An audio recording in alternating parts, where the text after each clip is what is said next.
임진왜란이 끝난 후 모쿠소라는 캐릭터는 조선군의 맹장이자 충신이면서 원한을 품고 일본을 전복하려는 괴물로 표현되어 일본 전통 연극인 가부키의 소재가 될 정도로 일본군은 김시민을 두려워하고 증오했다.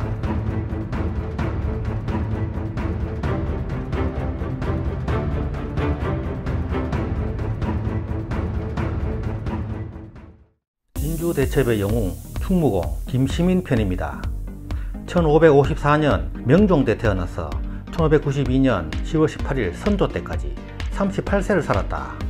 김시민은 충청남도 천안시 병천면에서 안동김씨 지평 김충갑의 셋째 아들로 태어났다. 어린 시절에 김시민은 총명하며 병정놀이를 좋아하였는데 언제나 대장이 되어 아이들을 지휘하였다. 그 일화로 김시민이 8살 되던 해 병정놀이를 하던 중 원님의 행차에도 기가 꺾이지 않고 한 고을 사또가 감히 진중을 통과할 수 있느냐 라고 호통을 쳐 원님은 머리를 쓰다듬으며 관속들에게 이곳을 피해서 가라, 이 아이는 장래가 촉망되는 아이다 라며 길을 비켜 지나갔다고 한다.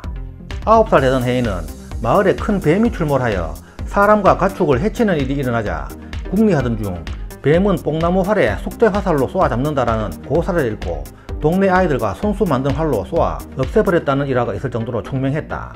이러한 일화들은 김시민의 상무정신과 용맹함을 잘 보여주는 것이라 할 수 있겠다.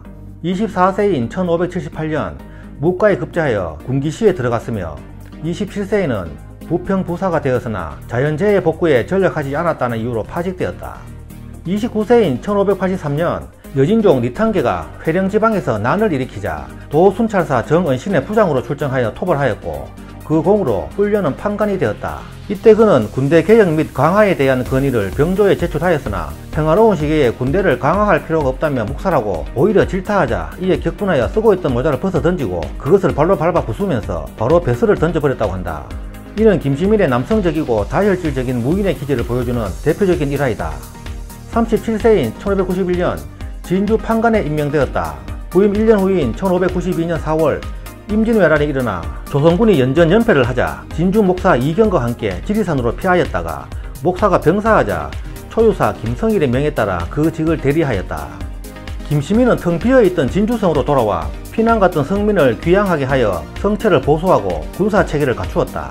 그리고 허술한 진주성을 공격하러 사천에 집결한 후 진주로 진격하던 왜군을 곽재우, 이달 등과 연합하여 중간에서 왜군을 요격하고 폐주하는 적을 추격하여 고성과 창원을 수복하였다. 이어 구원병 1000여 명을 이끌고 거창의 사랑암에서 금산으로부터 서남진하는 왜군을 맞아 크게 무찔렀으며 이 공으로 그의 7월 진주 목사로 승진하였다. 이렇게 한번 대피한 일본군은 진주를 빼앗으려 다시 계획을 세워 같은 해 10월 4일 일본의 3만 대군이 진주성으로 쳐들어왔다. 당시 일본군은 이순신 장군에게 바다에서 연전연패하여 해로를 이용한 보급의 차질을 빚자 식량을 조선에서 충족하기 위해 전라도의 곡창지대를 차지하려 했었다. 이와 같은 이유로 토요토미 히데요시는 남도를 장악할 본거지이자 전라도 침입의 교두보 역할을 해낼 요충지가 바로 진주성이라 간주하고 공격을 명령했던 것이다. 왜군이 성을 둘러싸고 포위 공격을 감행하자 김시민은 고을 안에 사는 백성은 남녀노소를 불문하고 전부 성으로 들어오게 하고 여자는 모두 남장을 하라고 명령을 내렸다. 그리고 적에게 잡혔다 탈출한 자들을 통해 파악한 정보로 적의 공격에 대비하는 첩보전을 펼쳤으며 흑수화비를 만들어 적을 기만하였을 뿐만 아니라 흑수화비에 쏜 적의 화살을 힘들이지 않고 얻는 등 다채로운 전략과 전술을 구사하였다. 김시민은 3800명의 병사로 10배에 가까운 3만 대군에 맞섰고 곽재우, 최경회 등의 의병들은 일본군의 배후를 습격해 진주성에 힘을 보탰다. 그러나 전투 5일째인 10월 9일 승리가 목전에 와 전투가 끝나갈 무렵 선봉에 선 김시민은 일본군이 쏜 총탄에 맞아 정신을 잃고 쓰러졌다. 곤양군수 이광학이 김시민을 대신해 남은 전투를 승리로 이끌었다.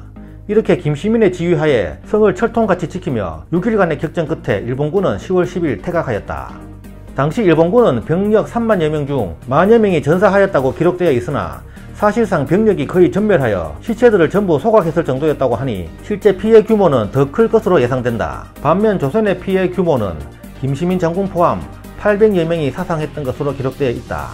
이 싸움이 진주대첩이라고 불리는 1차 진주성 전투로 일본군이 호남으로 진출하였던 계획을 좌절케 한 전략상 중요한 승리였다.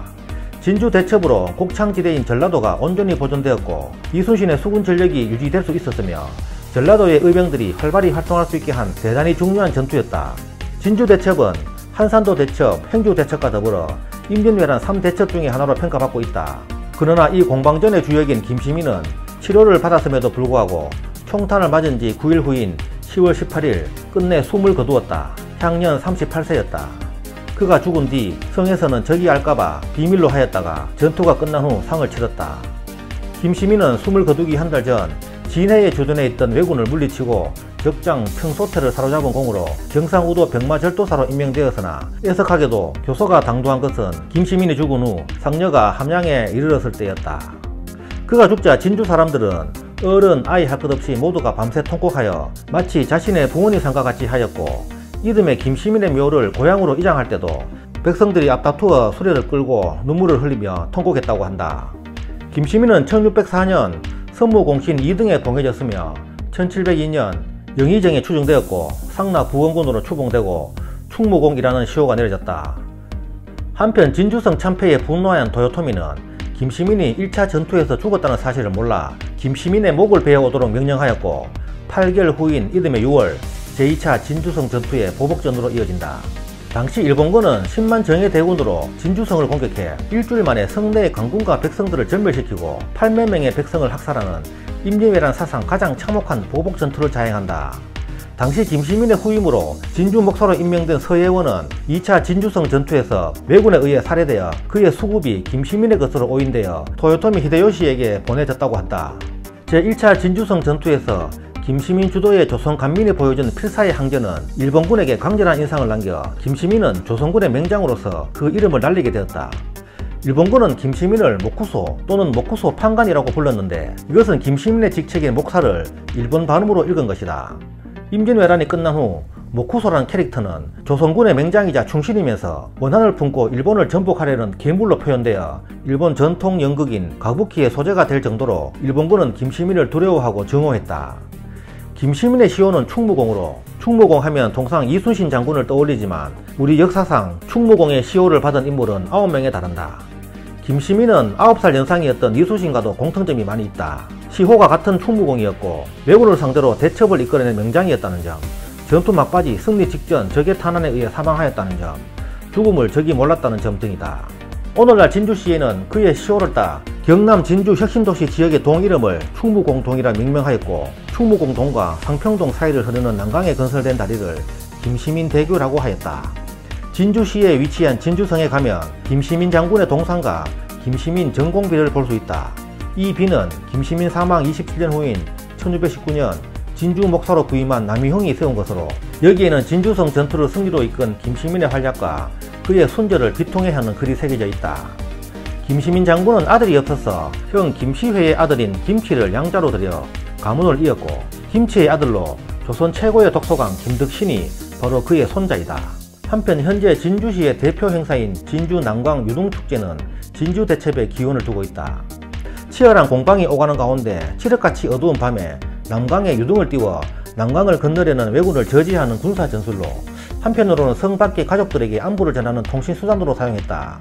후일 진주 사람들은 국난 극복에 몸을 바친 순국 선열들의 넋을 위로하기 위해 난강에 유등을 띄웠고 이 전통이 면면이 이어져 대한민국 글로벌 축제인 진주 난강 유등축제로 자리 잡았다.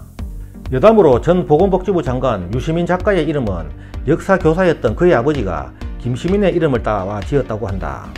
김시민의 시신은 선친이 있던 충북 괴산에 묻혔다가 뒤에 충주 살미면 무릉리 건지산 언덕으로 이장하였으나 이곳이 충주댐 건설로 수몰 위기에 처하자 1977년 현 위치인 괴산군 괴산읍 등촌리로 이장하고 묘소 아래에 충민사를 짓고 단독으로 재향, 현재에 이른다.